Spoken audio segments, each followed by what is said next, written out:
आजादी का अमृत महोत्सव यानी स्वाधीनता सेनानियों से प्रेरणाओं का अमृत। आजादी का अमृत महोत्सव यानी नए विचारों का अमृत, नए संकल्पों का अमृत। आजादी का अमृत महोत्सव यानी आत्मनिर्भरता का अमृत। और इसलिए ये महोत्सव राष्ट्र के जागरण का महोत्सव है। ये महोत्सव सुराज्य के सपने को पूरा करने का महोत्सव है। ये महोत्सव वैश्विक शांति का, विकास का महोत्सव है। साथियों, अमृत महोत्सव का शुभारंभ दांडी यात्रा के दिन हो रहा है। उस ऐतिहासिक क्षण को पुनर्जीवित करने के लिए एक यात्रा भी अभी शुरू होने जा रही है। यह अद्भुत संयोग है कि दांडी यात्रा का प्रभाव और संदेश भी वैसा ही है जो आज देश अमृत महोत्सव के माध्यम से लेकर आगे बढ़ रहा है। गांधी जी की इस एक यात्रा ने आजादी के संघर्ष को एक नई प्रेरणा के साथ जन जन से जोड़ दिया था। इस एक यात्रा ने अपनी आजादी को लेकर भारत के नजरिए को पूरी दुनिया तक पहुंचा दिया था।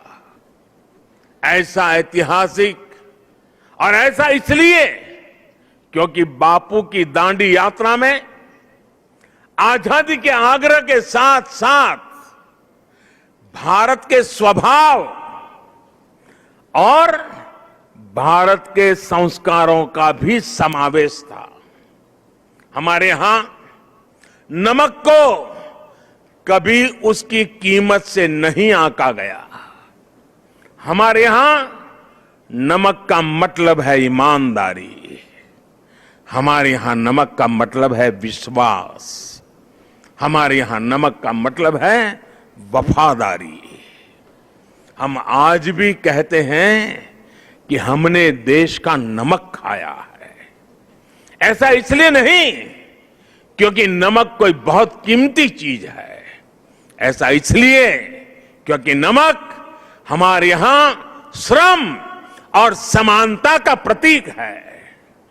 उस दौर में नमक भारत की आत्मनिर्भरता का एक प्रतीक था।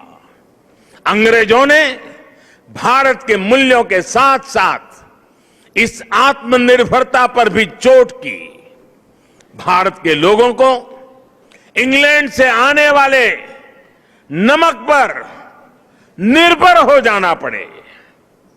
गांधी जी ने देश के उस पुराने दर्द को समझा, जन जन से जुड़ी उस नब्ज को पकड़ा और देखते ही देखते ये आंदोलन हर एक भारतीय का आंदोलन बन गया, हर एक भारतीय का संकल्प बन गया। साथियों, इसी तरह आजादी की लड़ाई में अलग अलग संग्रामों, अलग अलग घटनाओं की भी अपनी प्रेरणाएं हैं, अपने संदेश हैं, जिन्हें आज का भारत आत्मसात कर आगे बढ़ सकता है। 1857 का स्वातंत्र संग्राम, महात्मा गांधी का विदेश से लौटना, देश को सत्याग्रह की ताकत फिर याद दिलाना, लोकमान्य तिलक का पूर्ण स्वराज का आह्वान, नेताजी सुभाष चंद्र बोस के नेतृत्व में आजाद हिंद फौज का दिल्ली मार्च, दिल्ली चलो, ये नारा आज भी हिंदुस्तान भूल नहीं सकता है। 1942 का अविस्मरणीय आंदोलन, अंग्रेजों भारत छोड़ो का वो उद्घोष, ऐसे कितने ही अनगिनत पड़ाव जिनसे हम प्रेरणा लेते हैं, ऊर्जा लेते हैं। ऐसे कितने ही हुतात्मा सेनानी हैं जिनके प्रति देश हर रोज अपनी कृतज्ञता व्यक्त करता है। 1857 की क्रांति के मंगल पांडे, तात्या टोपे जैसे वीर हों, अंग्रेजों की फौज के सामने निर्भीक गर्जना करने वाली रानी लक्ष्मीबाई हो, कित्तूर की रानी चेन्नम्मा हो, रानी गाइडिनल्यू हो, चंद्रशेखर आजाद, रामप्रसाद बिस्मिल, भगत सिंह, सुखदेव, राजगुरु, अतफाउल्लाह खां, गुरुराम सिंह, टीटू जी, पोल रामास्वामी जैसे वीर हो, या फिर पंडित नेहरू, सरदार पटेल, बाबा साहब आंबेडकर, सुभाष चंद्र बोस, मौलाना आजाद, खान अब्दुल गफार खान, वीर सावरकर जैसे अनगिनत जननायक, ये सभी महान व्यक्तित्व आजादी के आंदोलन के पथदर्शक रहे हैं। आज इन्हीं के सपनों को भारत बनाने के लिए, उनके सपनों का भारत बनाने के लिए हम सामूहिक संकल्प ले रहे हैं, इनसे प्रेरणा ले रहे हैं। साथियों, हमारे स्वाधीनता संग्राम में ऐसे भी कितने आंदोलन हैं, कितने ही संघर्ष हैं जो देश के सामने उस रूप में नहीं आए जैसे आने चाहिए थे। ये एक एक संग्राम, संघर्ष अपने आप में भारत की असत्य के खिलाफ सत्य की सशक्त घोषणाएं हैं। एक एक संग्राम भारत के स्वाधीन स्वभाव के सबूत है। ये संग्राम इस बात का भी साक्षात प्रमाण है कि अन्याय, शोषण और हिंसा के खिलाफ भारत की जो चेतना राम के युग में थी, महाभारत के कुरुक्षेत्र में थी, हल्दी घाटी की रणभूमि में थी, शिवाजी के उद्घोष में थी, वही शाश्वत चेतना, वही अदम्य शौर्य भारत के हर क्षेत्र, हर वर्ग और हर समाज ने आजादी की लड़ाई में अपने भीतर प्रज्वलित करके रखा था। जननी जन्मभूमिश्च स्वर्गादपि करियसी, ये मंत्र आज भी हमें प्रेरणा देता है। आप देखिए हमारे इस इतिहास को, कोल आंदोलन हो या हो संघर्ष, खासी आंदोलन हो या संथाल क्रांति, कछोहा कछार नागा संघर्ष हो या कूका आंदोलन, भील आंदोलन हो या मुंडा क्रांति, सन्यासी आंदोलन हो या रमोसी संघर्ष, कित्तूर आंदोलन, त्रावणकोर आंदोलन, बारडोली सत्याग्रह, चंपारण सत्याग्रह, संबलपुर संघर्ष, चुआर संघर्ष, बुंदेल संघर्ष, ऐसे कितने ही संघर्ष और आंदोलनों ने देश के हर भूभाग को, हर कालखंड में आजादी की ज्योति से प्रज्वलित रखा। इस दौरान हमारी सिख गुरु परंपरा ने देश की संस्कृति, अपने रीति रिवाज की रक्षा के लिए हमें नई ऊर्जा दी, प्रेरणा दी, त्याग और बलिदान का रास्ता दिखाया। और इसका एक और अहम पक्ष है जो हमें बार बार याद करना चाहिए। साथियों, आजादी के आंदोलन की इस ज्योति को निरंतर जागृत करने का काम पूरब, पश्चिम, उत्तर, दक्षिण, हर दिशा में, हर क्षेत्र में हमारे संतों ने, महंतों ने, आचार्यों ने, भगवतों ने निरंतर किया था। एक प्रकार से भक्ति आंदोलन ने राष्ट्रव्यापी स्वाधीनता आंदोलन की पीठिका तैयार की थी।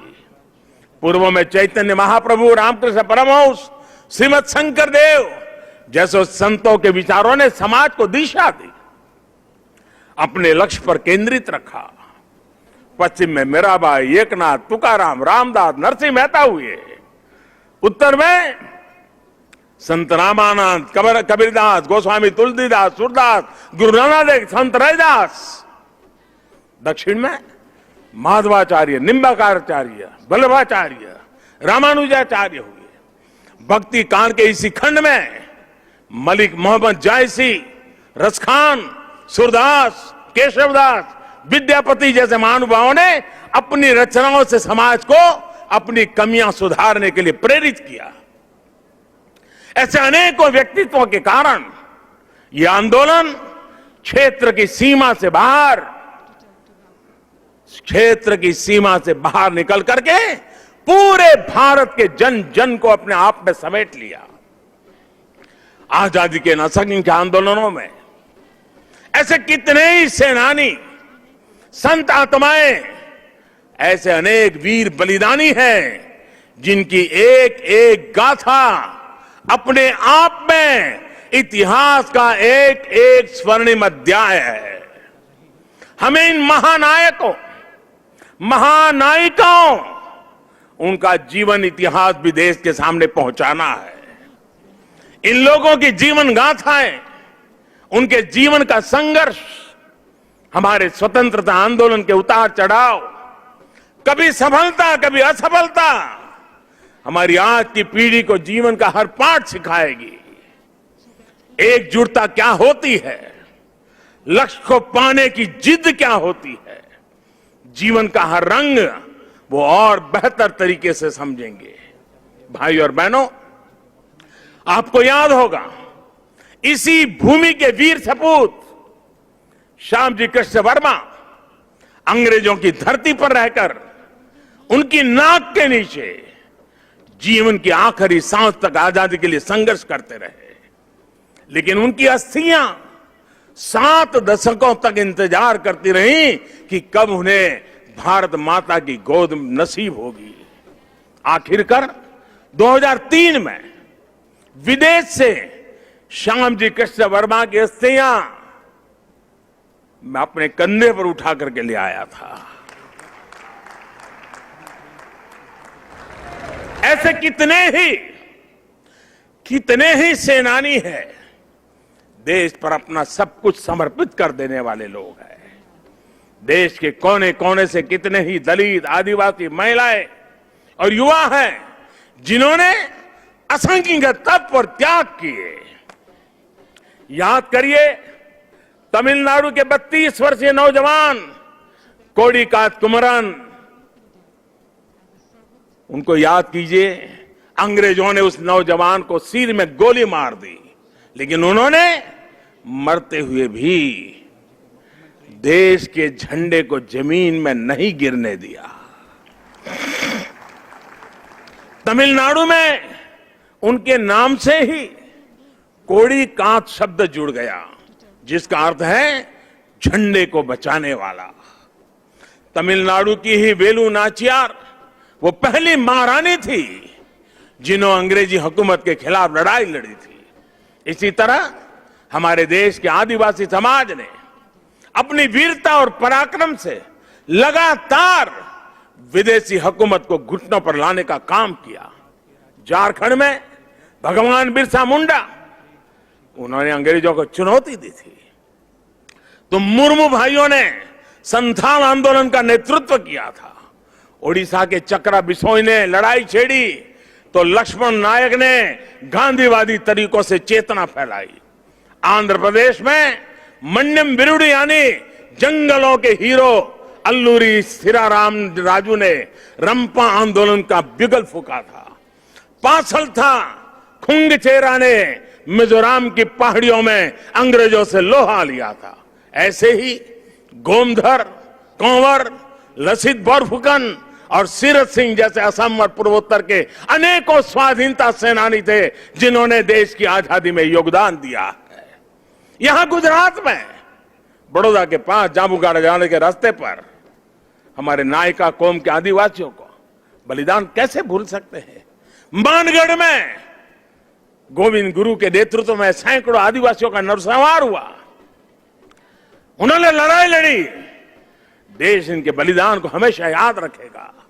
साथियों, मां भारती के ऐसे ही वीर सपूतों का इतिहास देश के कोने कोने में, गांव गांव में है। देश इतिहास के इस गौरव को सहेजने के लिए पिछले 6 सालों से सजग प्रयास कर रहा है। हर राज्य, हर क्षेत्र में इस दिशा में प्रयास किया जा रहा है। दांडी यात्रा से जुड़े स्थल का पुनरुद्धार, देश ने 2 साल पहले ही पूरा किया था।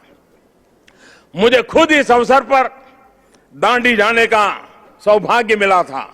अंडमान में जहां नेताजी सुभाष बोस ने देश की पहली आजाद सरकार बनाकर तिरंगा फहराया था, देश ने उस विस्मृत इतिहास को भी भव्य आकार दिया है। अंडमान निकोबार के द्वीपों को स्वतंत्रता संग्राम के नामों पर रखा गया है। आजाद हिंद सरकार के 75 साल पूरे होने पर लाल किले पर भी आयोजन किया गया, तिरंगा फहराया गया और नेताजी सुभाष बाबू को श्रद्धांजलि दी गई। गुजरात में सरदार वल्लभ भाई पटेल की विश्व की सबसे ऊंची प्रतिमा उनके अमर गौरव को पूरी दुनिया तक पहुंचा रही है। जलियांवाला बाग में स्मारक हो या फिर पाइका आंदोलन की स्मृति में स्मारक, सभी पर काम हुआ। बाबा साहब आंबेडकर से जुड़े जो 7 दशकों से भूले बिसरे पड़े थे, उनका भी विकास देश ने पंचतीर्थ के रूप में किया है। इन सबके साथ ही देश ने आदिवासी स्वाधीनता सेनानियों के इतिहास को देश तक पहुंचाने के लिए, आने वाली पीढ़ियों के लिए पहुंचाने के लिए हमारे आदिवासियों के संघर्ष की कथाओं को जोड़ता हुआ देश में म्यूजियम बनाने का एक प्रयास शुरू किया है। साथियों, आजादी के आंदोलन के इतिहास की तरह ही आजादी के बाद के 75 वर्ष की यात्रा सामान्य भारतीयों के परिश्रम, इनोवेशन, उद्यमशीलता का प्रतिबिंब है। हम भारतीय चाहे देश में रहे हो या फिर विदेशों में, हमने अपनी मेहनत से खुद को साबित किया है। हमें गर्व है हमारे संविधान पर, हमें गर्व है हमारी लोकतांत्रिक परंपराओं पर।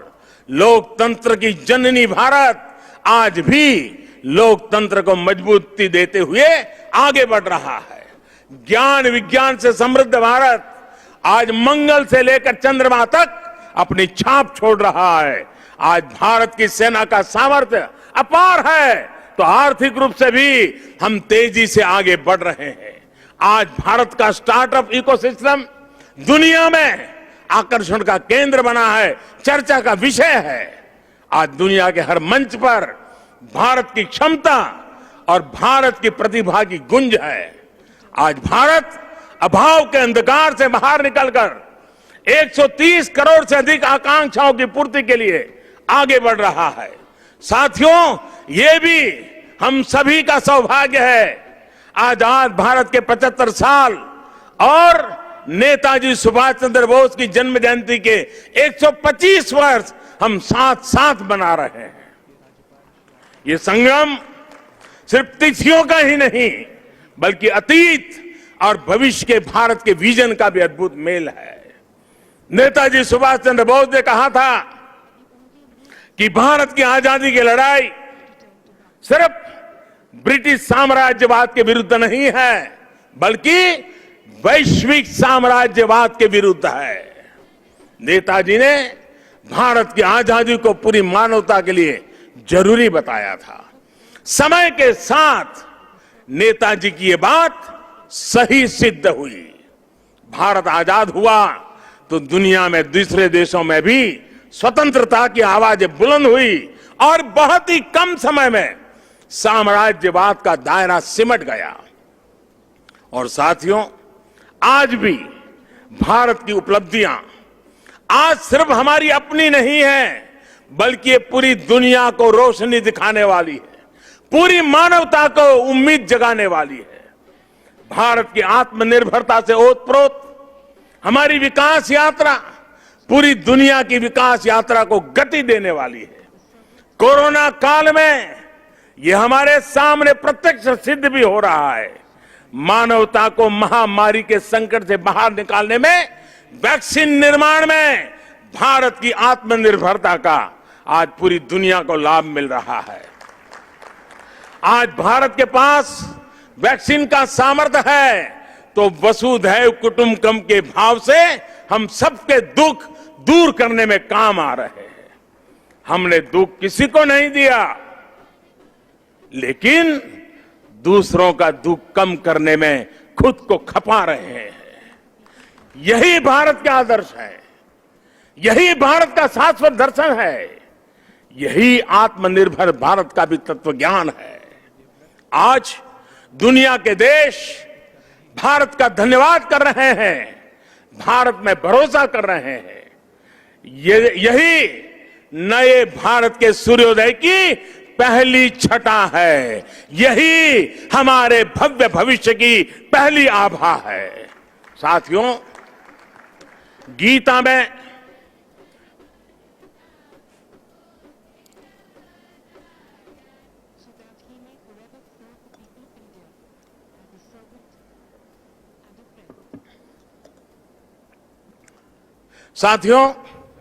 गीता में भगवान श्री कृष्ण ने कहा है, सम दुख सुखम धीरम सह, सम दुख सुखम धीरम सह अमृतत्वाय कल्पते।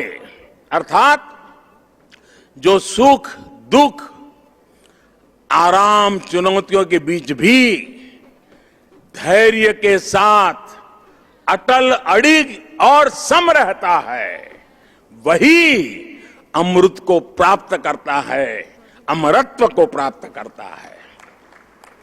अमृत महोत्सव से भारत के उज्जवल भविष्य का अमृत प्राप्त करने के हमारे मार्ग में यही मंत्र हमारी प्रेरणा है। आइए हम सब दृढ़ संकल्प होकर इस राष्ट्र यज्ञ में अपनी भूमिका निभाएं।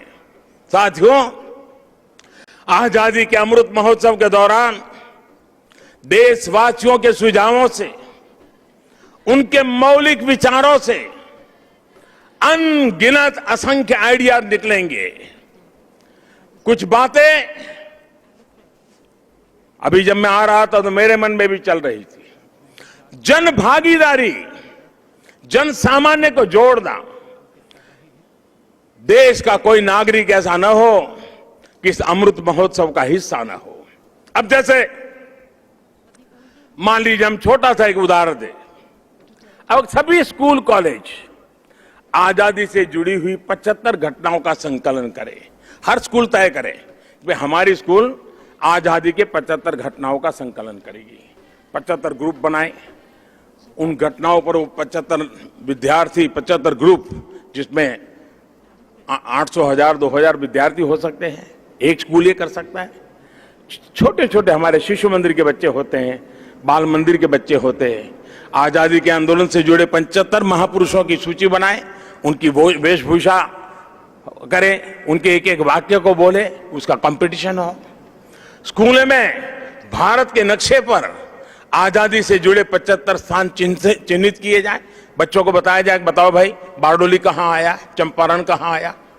लॉ कॉलेज के छात्र छात्राएं ऐसी 75 घटनाएं खोजे, और मैं हर कॉलेज से आग्रह करूंगा, हर लॉ स्कूल से आग्रह करूंगा, 75 घटनाएं खोजे जिसमें आजादी की लड़ाई जब चल रही थी तब कानूनी जंग कैसे चला, कानूनी लड़ाई कैसे चली, कौन लोग थे कानूनी लड़ाई लड़ रहे थे, आजादी के वीरों को बचाने के लिए कैसे कैसे प्रयास हुए, अंग्रेज सल्तनत के जुडिशरी का क्या रवैया था। सारी बातें हम लिख सकते हैं।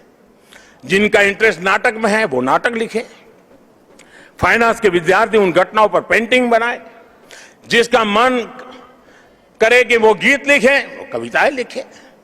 ये सब शुरू में हस्तलिखित हो, बाद में इसको डिजिटल स्वरूप भी दिया जाए। और मैं चाहूंगा कुछ ऐसा कि हर स्कूल कॉलेज का ये प्रयास उस स्कूल कॉलेज की धरोहर बन जाए, और कोशिश हो कि ये काम इसी 15 अगस्त से पहले पूरा कर लिया जाए।